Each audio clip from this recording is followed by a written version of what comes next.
And we are rolling on February 23rd on part 2 of February 23rd's extemporaneous speeches.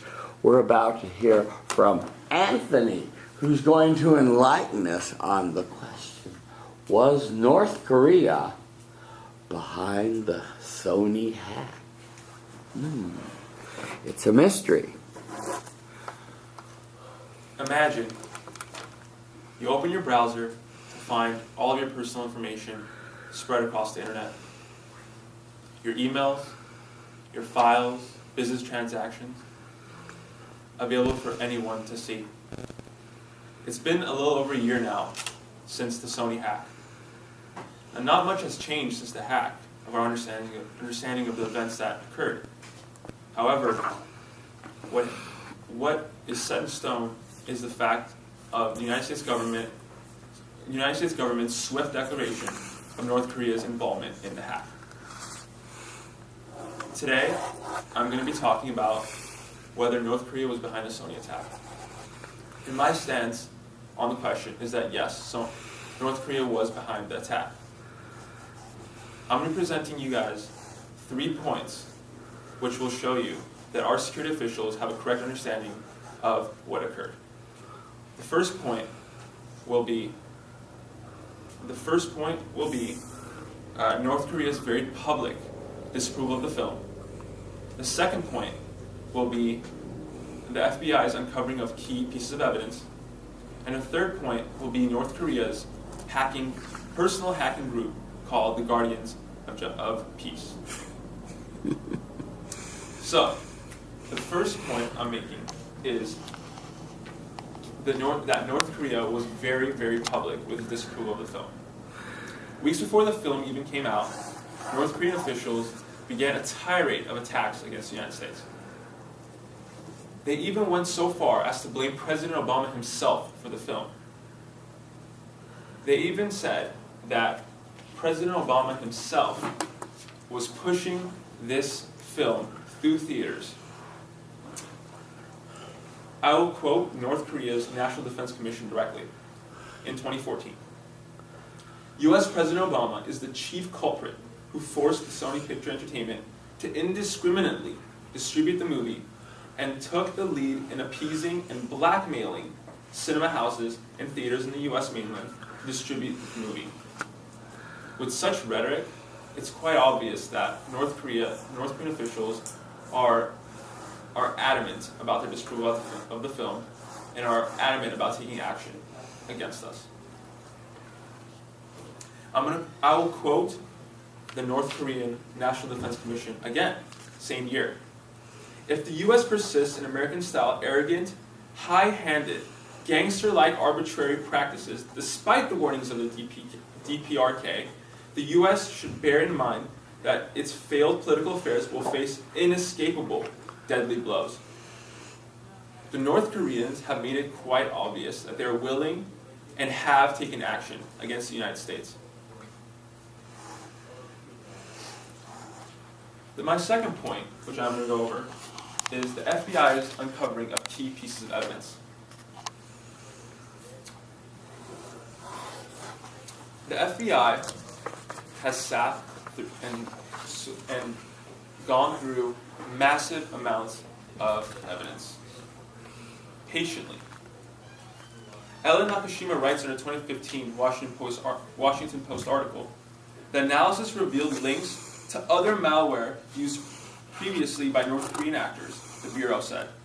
The FBI has also said the attack was linked to several Internet Protocol addresses associated with known North Korean infrastructure. The North Koreans have used similar Internet Protocol addresses, and the FBI has been trained to deal with such hacks almost on a daily basis. Attacks on companies occur almost every day, so the FBI has figured out how to find these patterns and notice these patterns. Ellen Nakashima again writes in her article, on several occasions, they got sloppy, either because they forgot or they had technical problems. Basically, this lazy behavior has left the hackers' internet protocol addresses completely wide open. But what's interesting about these internet protocol addresses is the fact that it is solely North Korea's. And the issue with North Korean internet protocol addresses is the fact that, as we all know, North Korean people don't have access to the internet the way we do. And I don't think they have it at all, whether as long as they're being watched by government officials, that is. So the only way to explain such groups with internet protocol addresses that are North Korean is with government assistance or affiliation. My third point on why I believe that North Korea was behind the Sony hack was the Guardians of Peace. The Guardians of Peace is a North Korean hacking group. This group, in November, before the release of the film, was already making threats against the United States. They demanded that the film not be released. Now, don't you find that just a little bit peculiar? That a hacking group, rather than asking for maybe a bribe to not hack an entire company, would only ask to not release a film? What interest would a hacking group have with a film? Could it be that the film is criticizing North Korea's stance on freedom of speech? Unfortunately, the private info of executives was still released because Sony decided to release the film. Unreleased movies, salaries, and conversations with attorneys were released, which ruined and cost Sony tremendous amounts of money, as promised by the Guardians of Peace. So if a hacking group makes a promise and tells us why they have hacked us, why shouldn't we believe them when the hack is actually carried out? So in summary, I've outlined 3 reasons, 3 points as to why I believe that North Korea is behind the Sony hack. Number 1, the government was adamant about their disapproval of the film. Second of all, the FBI has conducted patient analysis of evidence. And third, the actions of North Korea's own Guardians of Peace. In conclusion, it is tremendously important that we condemn North Korea's actions against Sony. And it is important for us to listen to our security officials due to their bringing forth of tremendous amounts of information and knowledge about hacking. Thank you very much. Thank you. 7:18. Okay, very quickly. We're almost out of time, so really fast. I read that. Brenda. I thought your topic, you got to choose it, but it was super cool because I was actually interning at NBC at the time of the attack, at the hack, and definitely this kind of resonated with the entire entertainment industry and what we do. So since then, I can tell you for sure, securities have really went up in terms of internal documents and just access to servers. I think one thing you did really well was just kind of explain what happened. We were all there, we all kind of heard what happened, so then it's kind of good for you to put it in this context of what our government did, what they said, because a lot of the times people only read Sony got hacked, but they don't exactly know what the FBI did, what threats we perceived, blah blah blah. I thought you were a very clear speaker, and you did a really good job with pacing and also inflecting your voice, especially when you read the quotes too. It was very impactful because you weren't just reading words, you were actually inflecting your voice and trying to make it very clear and sending direct messages. And emphasizing certain key words, not just reading a quote. Improvement?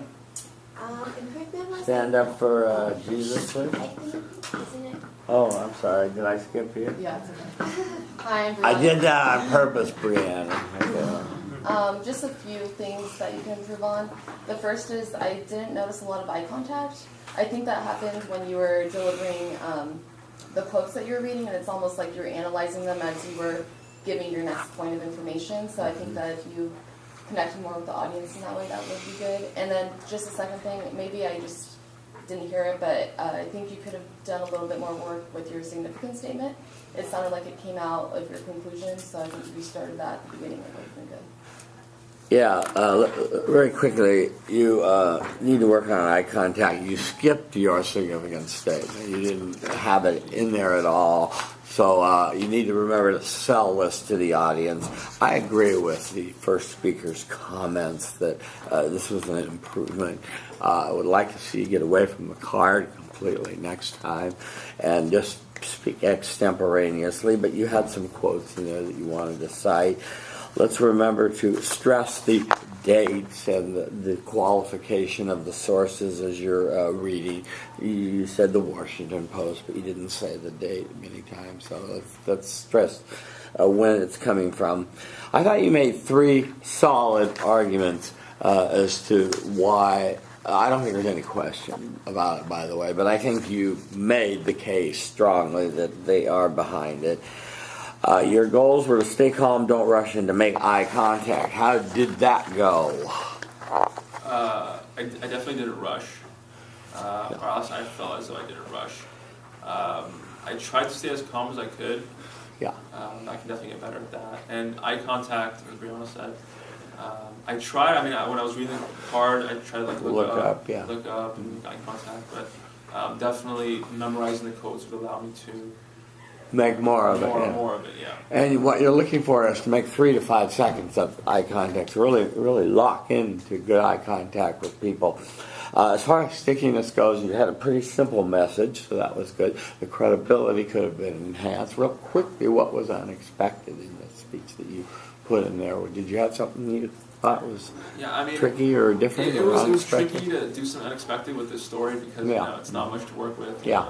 The information isn't too much that I could pull from, and people. I understand. Yeah. So I tried putting them in when I began this speech. Yeah. I tried to put them in their shoes. Imagine having all your personal information just thrown out there for everyone to see. One other idea just spontaneously comes to mind is some sort of quote from the movie or from Seth Rogen or something. A replay of a scene, or he made some pretty wild comments when this was all going on, and so there was some interesting back and forth. There were some First Amendment comments, and there were some other things like that were out there about this whole controversy.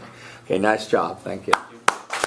Okay, real quickly, I will send you an email which will show you an exemplar of an impromptu speech. There's a couple that are on the website if you haven't seen them already.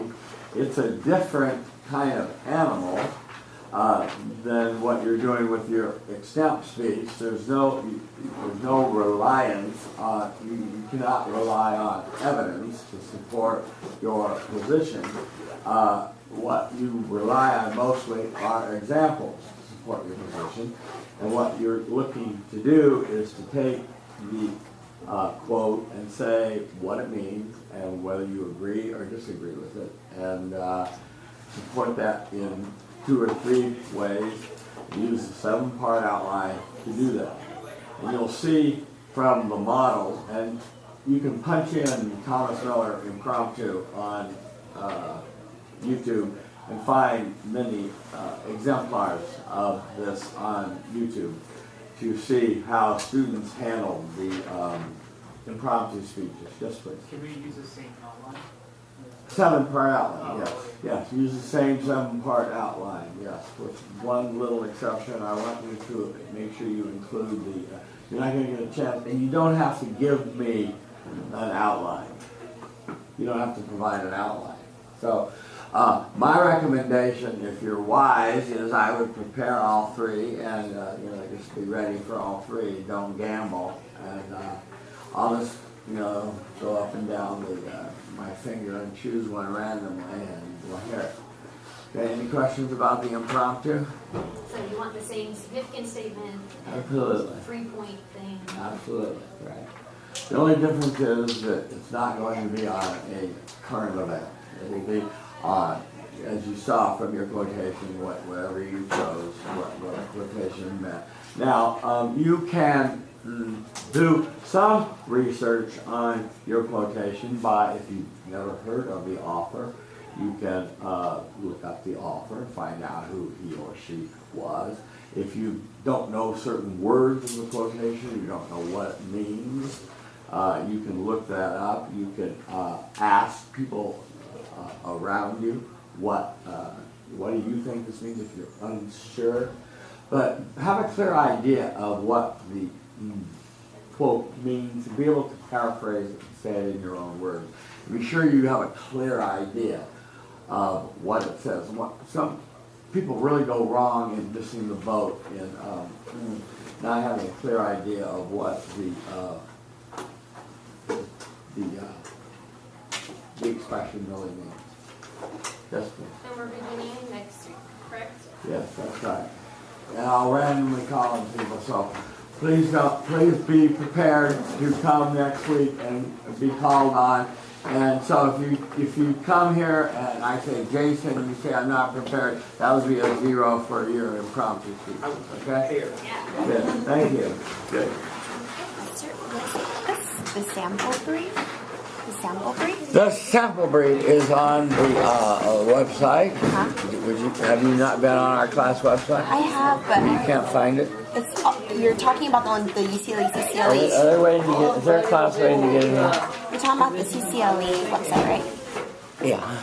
Okay. And then do I need to choose a topic for that, or? Yes, you need to choose a topic of your choice. Uh-huh.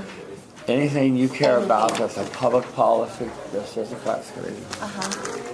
Anything of public policy. Any public policy question. Public policy question, and then we just email you the question of Yeah, what we're gonna write about. Yeah, follow there has to be a actor and a U.S. federal government and for a code. Okay. Okay, got it. Thank you. Sorry. I did my contemporary speech last week, but I didn't turn it in, so you said I could bring it this week. Yeah, thank you. Hi, I just had a question regarding the brief that we're writing. Yeah. I sent it to you, but you didn't respond yet, so can I just ask you if my brief is okay, and then I'll email you again? Send it to me again, but ask me right now. But I have to keep talking about. This House believes the USFG should close Guantanamo Bay. Yeah, Obama gave a press conference today about it. Did you see it? I heard that it's officially closing. Well, he's trying to. No, he's presenting a proposal to Congress. Okay. I don't think it should be closed, and I don't think Congress will close it. But what do you do with enemy combatants? I'm not sure yet. Okay. Okay. But would that be a good brief topic? Yeah. Yeah. Okay. Cool. Then I'll email you as well. Yeah. So you would take the affirmative U.S. federal government. You could either take the U.S. federal government should close ground or should not. Depending on which side you believe. I'll have you take the opposite. Yeah, I'm not entirely sure yet. So you don't want to get But it'll committed. be Very